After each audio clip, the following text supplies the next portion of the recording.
தமிழகம் எங்கும் Max Gold cash for your gold. Max Gold நீங்க தங்க மட்டும் இல்லைங்க, பிளாட்டினம், டைமண்ட், சில்வர், ரூபினி எதை வேணாலும் விற்கலாம். உங்களுக்கான பணம் ரொக்கமா கையிலயோ இல்லைன்னா பேங்க் அக்கௌண்ட்லயோ உடனடியாக செலுத்திடுவாங்க. மார்க்கெட் மதிப்பை விட 100 ரூபாய் ஒரு கிராமுக்கு உங்களுக்கு கூடுதலாக கிடைக்கும். தமிழ்நாடு முழுக்க டோர் ஸ்டெப் சர்வீஸும் இவங்க ப்ரொவைட் பண்றாங்க. உங்களுக்கு கோல்ட விற்கணும்னு அதுக்கு ஒரே ஒரு பெஸ்ட் பிளேஸ் மேக்ஸ் கோல்டு தான். கால் 04445454545. வணக்கம்.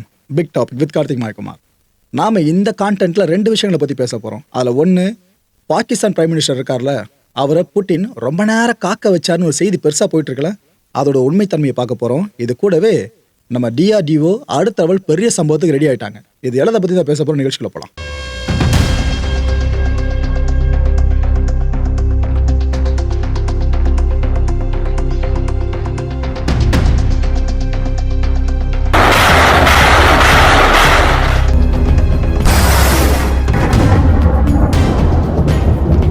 டர்க்மெனிஸ்தான் இருக்குல்ல, இங்க பீஸ் அண்ட் ட்ரஸ்ட் ஃபோரம் ஒன்று இனிஷியேட் பண்ணப்பட்டுச்சுங்க. ஓகேவா? இந்த ஈவெண்ட்டை முன்னிட்டு ரஷ்ய அதிபர் விளாடிமிர் புட்டின் இருக்கார்ல, அவர் வந்தார் அந்த நாட்டுக்கு. அப்புறம் துருக்கியோட அதிபர் இருக்கார்ல, எர்டோகன், அவர் வந்தார். பாகிஸ்தான் பிரைம் மினிஸ்டர் ஷெபாஸ் ஷெரீஃப், இன்னும் பல நாடுகளோட தலைவர்கள் அங்கே வந்தாங்க அந்த ஈவெண்ட்டை முன்னிட்டு. வந்தப்ப என்ன இருக்கு, புட்டின் கிட்ட நான் பேசணும் அப்படின்னு இவர் அனுமதி கேட்டிருக்காருங்க. யாரு? பாகிஸ்தான் பிரைம் மினிஸ்டர் கேட்டிருக்காரு. கேட்டு உட்கார ஆரம்பிச்சிருக்காரு. உட்காந்தவர் தான் 5 நிமிஷம் ஆகுது, 10 நிமிஷம், 20 நிமிஷம், 30 நிமிஷம், கிட்டத்தட்ட 40 நிமிஷமா அந்த மனுஷன் வெயிட் பண்ணிட்டே இருந்திருக்காரு. இன்னொரு பக்கம் பேரல என்ன நடந்துட்டு இருக்கு, விளாடிமிர் புட்டினும் எர்டோகனும் சந்திச்சு பேசிட்டு இருக்காங்க. ஆக்சுவலா இந்த சந்திப்பு நடந்துட்டு இருக்கும் போது டர்க்கியோட போட் சார்ந்து ஏதோ பெரிய அட்டாக்க ரஷ்யா பண்ணிடுச்சுன்னு ஒரு பெரிய பிரேக்கிங் நியூஸ் பஞ்சாயிட்டு இருக்கு. அந்த குரூஷியல் டைம்ல புட்டினும் எர்டோகனும் பேசிக்கிட்டு இருக்காங்க. இந்த செய்திகள் இவர் காதுக்கு வராம இருந்திருக்கும், ஷெபாஸ் ஷெரீஃபோட காதுக்கும். இந்த மனுஷன் வெயிட் பண்ணி பார்த்துட்டே இருந்தாரா, ஒரு இடத்துல பொறுமை இழந்த இவரு எழுந்து புட்டின் அந்த பேச்சுவார்த்தை நடத்திட்டு இருந்தார்ல எர்டோகன் கிட்ட, அந்த ரூமுக்கே போயிட்டாருங்க. ரொட்ட காலாவது கிட்ட காலாவது அப்படின்ட்டு இவர் பாட்டுன்னு கிளம்பி அந்த ரூமுக்குள்ளேயே போயிட்டாப்ல. போறதுக்கு முன்னாடி சில பேர் தடுக்கிறாங்க, எங்க உள்ள போயிட்டு இருக்குங்க, பேசிட்டு இருக்காங்க அப்படின்ட்டு. ஷெரீஃப் கேட்கலையே, உள்ள குடுகுடுன்னு ஓடிட்டாரு. இது போல அடையா இருந்தாலே திடீர்னு ஒருத்தர் உள்ள வராருனா அந்த 2 தலைவர்களும் முகம் கொஞ்சம் மிரட்சி அடையும். பாத்தீங்களா? அந்த மிரட்சி அங்க பார்க்க முடிஞ்சது, புட்டினோட முகத்திலையும் எர்டோகன் முகத்திலையும். உள்ள போன ஷெரீஃப் ஒரு 10 நிமிஷம் கழிச்சு தான் வெளியே வந்தாருங்க.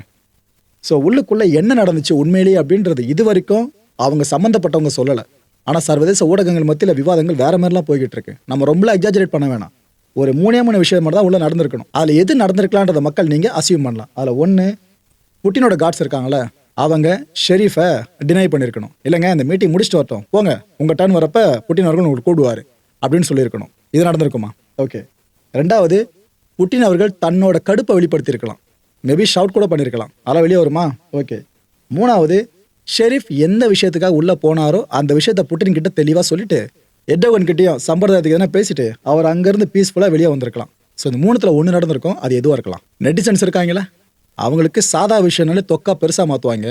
தொக்கா எவ்வளோ பெரிய விஷயம் மாட்டியிருக்கு, இது எவ்வளோ பெருசாக மாற்றுவாங்க. என்னென்ன சொல்கிறாங்கன்னா, கேட் கிராஷிங், அதான் யாரும் மதிக்கல, ஒரு இன்ஃபார்ம் பண்ணல, உள்ள பட்டு கிளம்பி போகிறது. இது குளோபல் லெவலில் ஒரு பெரிய ஈவெண்ட் நடந்துட்டு இருக்கும் போது பாகிஸ்தான் பிரைம் மினிஸ்டர் இப்படி பண்ணியிருக்கிறது, பாகிஸ்தானோட ஃபாரின் பாலிசி இருக்குல்ல, அதோட உண்மை முகத்தை தான் காட்டுற மாதிரி தெரியுது. அதாவது மற்ற நாடுகள் பாகிஸ்தான் தான் எங்களுக்கு வேணும் ஆதரவா அப்படின்னு தேடி வர்றதில்ல, இவர் தேடி போவார் ஒவ்வொரு நாடுகளையும். அதான் இங்கேயும் நடந்திருக்கு. இதெல்லாம் ஒரு நியூ டெஃபினேஷனுங்க. அந்த நாட்டோட ஃபாரின் பாலிசி இருக்குல்ல, அதுக்கான நியூ டெஃபினேஷன். புட்டின் இவரை சந்திக்க வரேன்னு சொல்லிட்டு ரொம்ப நேரம் எடுத்துக்கிட்டார்ல, அதுக்கு நேரம் என்னவா நினைச்சிருக்கலாம், எதுக்கு அவரை பார்த்து பேசிக்கிட்டு டைம் வேஸ்ட் பண்ணிட்டு இருக்கணும் அப்படின்னு அவர் நினைச்சிருக்கலாம்னு நெட்டிசன்ஸ் நினைச்சு சொல்ல ஆரம்பிச்சிட்டாங்க. அண்ட் புட்டினுக்கு ரொம்பவே நல்லா தெரியும் ஜியோ பாலிடிக்ஸில் காய் நகர்வுகள் எப்படி இருக்கணும்னு சொல்லிட்டு. நாம் இதை பண்ணால் அங்கே ட்ரிகர் பாயிண்ட் ஒன்று வெடிக்கும், அதுக்கப்புறம் சில விஷயம் நடக்கும், அது ரஷ்யாவுக்கு ஃபேவரபுளாக இருக்கும். ஏன்னா ரஷ்யாவோட கூட்டாளி நாடுகள் இருக்குல்ல, புரிஞ்சிருக்கும், அவங்க ஃபேவரபுளாக எடுத்துக்கலாம்ன்ற விஷயம் அவர் தெரியாமல் இருந்திருக்கும். ஸோ இது போல் பல பேர் நெட்டிசன்ஸ்லாம் சோஷியல் மீடியா முழுக்க இப்படி பேச ஆரம்பிச்சிட்டாங்க.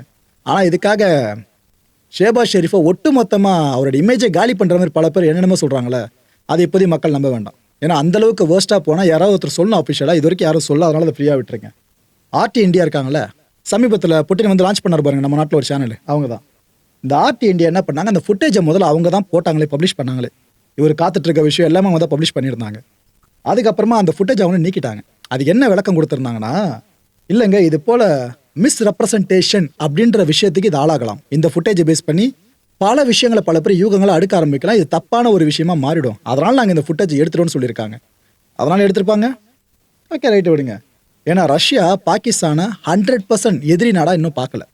ஒரு முறையும் ரஷ்யாவை தேடி பாகிஸ்தான் போய்கிட்டே இருக்கு. இந்தியா கூட ரஷ்யா நெருங்க இவங்க ரஷ்யாவை நெருங்கிறது ட்ரை பண்ணிட்டு இருக்காங்க. அப்படி இருக்கிறப்ப எதுக்காக ரஷ்ய அரசு அந்த ஃபுட்டேஜ் சார்ந்து நீக்க சொல்லிடக்கூடாதுன்னு பல பேர் சோஷியல் மீடியா முழுக்க கொஸ்டின்ஸை வைக்க ஆரம்பிச்சிட்டாங்க. எது உண்மையோ தெரில மக்களே, ஆனால் அவர் காத்திருந்தது உண்மை. பட்டு பட்டு கிளம்பி புரோட்டோகாலை தாண்டி உள்ள போனது உண்மை.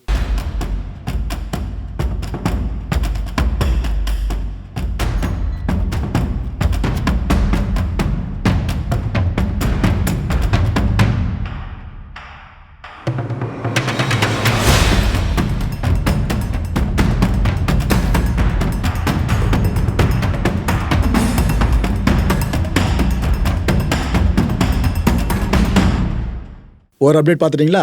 அடுத்த அப்டேட் ஒன்று சொல்கிறேன். நம்ம இந்திய ராணுவத்தோட ஆர்ட்டிலரி மாடர்னைசேஷன் ப்ரோக்ராம் இருக்குல்ல, இது இப்போது நியூ மைல் ஸ்டோனை அச்சீவ் பண்ணியிருக்குங்க. நமக்கெல்லாம் பெருமிதமான ரொம்ப நல்ல செய்தின்னு சொல்லலாம். இது பினாக்கா கேள்விப்பட்டிருக்கீங்களா? ஆப்ரேஷன் சிந்தூர் டைமில் இந்த வார்த்தை உங்கள் காதுகளில் விழுந்திருக்கும்னு நினைக்கிறேன். இந்த பினாக்கா செக்ஷன் ஒன்று புதுசாக ஆட் பண்ணப்பட்டு நம்ம ஆர்மியில் ஆட் பண்ணப்பட்டு இதுக்கப்புறம் அதை ரொம்ப முக்கியமான ஃப்ரண்ட் லைன் சார்ந்த ஒரு பெரிய விஷயமா நம்ம ஆர்மி பார்க்க போதாங்க. அது நல்ல விஷயம் இப்போ வெளியே இருக்குது.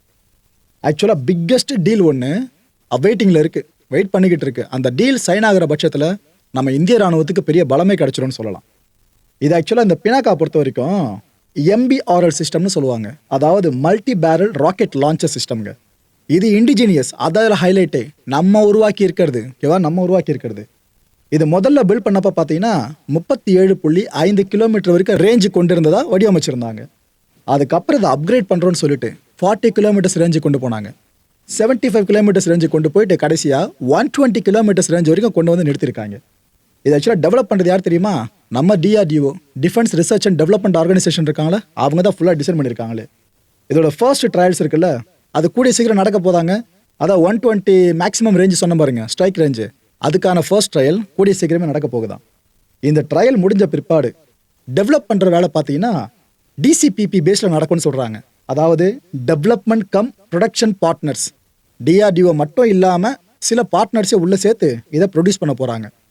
அண்ட் இந்த சூஸிங் எப்படி நடக்கும்னு பார்த்தீங்கன்னா பிட்டிங் ப்ராசஸ் பேஸ் பண்ணி தான் நடக்கும். அதுக்கப்புறம் தான் தெரியும் DRDO கூட யார் இந்த ப்ராஜெக்டில் உள்ளே வர போகிறாங்கன்னு. நம்ம இந்தியன் ஆர்மி இருக்குல்ல, அவங்க ப்ரப்போஸ் பண்ணியிருக்கிறது இந்த ப்ராஜெக்ட்டுக்கான ஒட்டுமொத்த வேல்யூன்னு எடுத்துக்கிட்டிங்கன்னா 2500 கோடி ரூபாய்.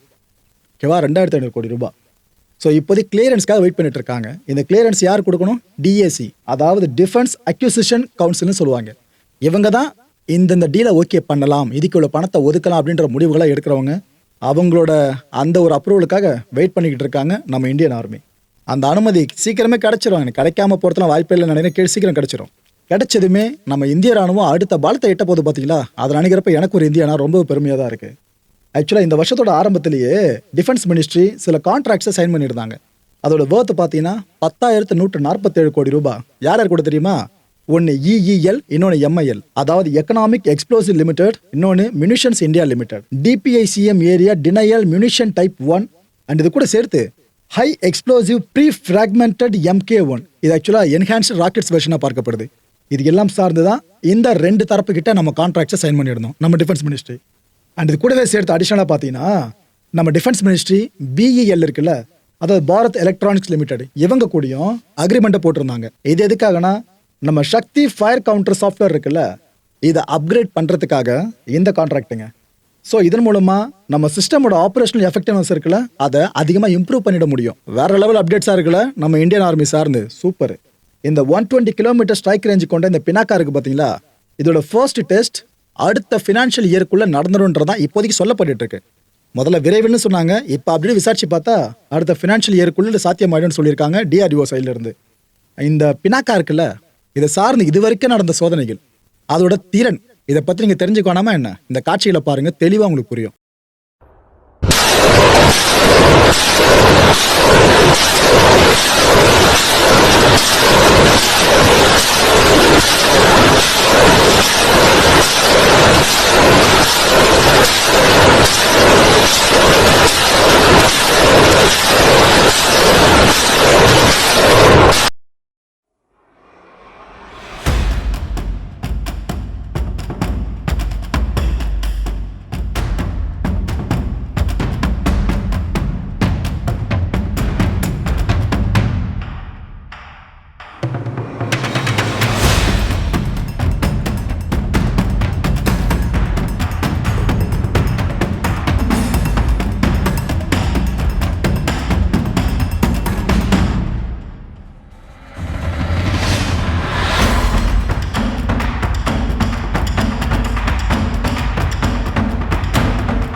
மக்களை இந்த கான்டென்ட்டை பொறுத்தவரைக்கும் என் மனசு ஒரு வினாதா இருக்கு. முடிஞ்சதுக்கான பதில்களை கீழே கமெண்ட் செக்ஷனில் கமெண்ட் லீவ் பண்ணுங்க.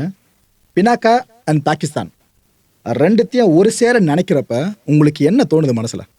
அடுத்த நிகழ்ச்சியை சந்திக்கலாம். நன்றி, வணக்கம், ஜெய்ஹிந்த். தமிழகம் எங்கும் Max Gold, cash for your gold. Max Gold நீங்க தங்க மட்டும் இல்லைங்க, பிளாட்டினம், டைமண்ட், சில்வர், ரூபினி எதை வேணாலும் விற்கலாம். உங்களுக்கான பணம் ரொக்கமா கையிலயோ இல்லைன்னா பேங்க் அக்கௌண்ட்லயோ உடனடியாக செலுத்திடுவாங்க. மார்க்கெட் மதிப்பை விட 100 ரூபாய் ஒரு கிராமுக்கு உங்களுக்கு கூடுதலாக கிடைக்கும். தமிழ்நாடு முழுக்க டோர் ஸ்டெப் சர்வீஸும் இவங்க ப்ரொவைட் பண்றாங்க. உங்களுக்கு கோல்டை விற்கணும்னு அதுக்கு ஒரே ஒரு பெஸ்ட் பிளேஸ் மேக்ஸ் கோல்டு தான். கால் 04445454545. என் அன்பார்ந்த மாயம் ஸ்டுடியோஸ் நேயர்களே, மாயம் பக்தின்னு ஆன்மீகத்துக்காக பிரத்யேகமா ஒரு சேனலை கொண்டு வந்திருக்கோம். மறக்காம சப்ஸ்கிரைப் பண்ணி அந்த சேனலுக்கு உங்களோட ஆதரவை மனப்பூர்வமா தெரிவிங்க. வணக்கம் மாயம் ஸ்டுடியோஸ் நண்பர்களே. மாயம் ட்ரெண்ட்ஸ் அப்படின்ற ஒரு புதிய ஃபேஸ்புக் பேஜை ஓப்பன் பண்ணியிருக்கோம். நீங்கள் யூடியூப்பில் பார்த்துட்டு இருக்கீங்களா நம்மளோட கான்டென்ட்ஸ்லாம், இதெல்லாம் விட ஒரு படி மேலே ரொம்ப கிறிஸ்பாகவும் ரொம்ப சூப்பராகவும் நிறைய கான்டென்ட்ஸ் உங்களுக்கு இந்த பேஜில் காத்துட்ருக்குங்க. ஸோ உடனடியாக ஃபேஸ்புக் பிளாட்ஃபார்ம் போங்க, மாயம் ட்ரெண்ட்ஸ்னு டைப் பண்ணி சர்ச் பண்ணி நம்ம பேஜை ஃபாலோ பண்ணுங்கள். அப்படியே நம்ம சேனலையும் நீங்கள் சப்ஸ்கிரைப் பண்ணிட்டீங்க அப்படின்னா இன்னும் நிறைய புது கான்டென்ட்ஸை உங்களுக்காக ப்ரொடியூஸ் பண்ணி கொடுத்துக்கிட்டே இருப்பாங்க. நீங்கள் பண்ணுற ஒவ்வொரு சப்ஸ்கிரிப்ஷனும் எங்களுக்கு பெரிய மோட்டிவேஷனாக அமையும்.